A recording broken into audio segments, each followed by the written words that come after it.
Վաչագան Իշխանյանը ծնվել է 1962 թվականի մարտի 27-ին Ստեփանակերտ քաղաքում։ Ապրելով ընդամենը 51 տարի, նա իր կարճատև, բայց իմաստալից կյանքի լավագույն տարիներն անմնացորդ նվիրեց հայրենիքի պաշտպանության սուրբ գործին։ Առաջինների շարքում նետվեց ազգային ազգագրական պայքարի հորձանուտը եւ իր բազում մարդընկերների հետ միասին վաստակեց հայրենիաց պաշտպանի բարձր պատիվն ու անունը։ Սկզբնական շրջանում կամավորական ջոկատի, իսկ այնուհետև պաշտպանության բանակի Շուշիի պաշտպանական շրջանի հրամանատարությունը ստանձնած Վաչագան Իշխանյանն իր ակտիվ մասնակցություն ունեցավ Կրկժնից Շուշի, Մարտակերտից Քարվաճար, Ֆիզուլից Ղուբաթլուց գնող ռազմաճակատային գոտում ծավալված մարտական գործողություններին եւ ծանրակշիռ ավանդ ունեցավ մեր հաղթանակների կերտման գործում։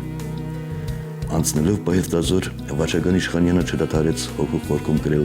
հայրենիքի զինվոր պատվանունը։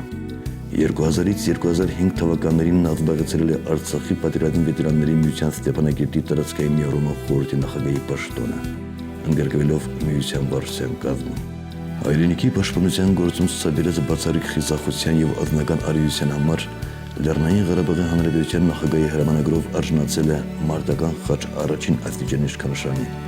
Պարգևատրվել է Շուշի ազդագրման համար Արցախի ազդամարտիկների միության հայրենիաց պաշտպան, Եվրոպայի վետերանների միության ոսկե խաչ մեդալներով,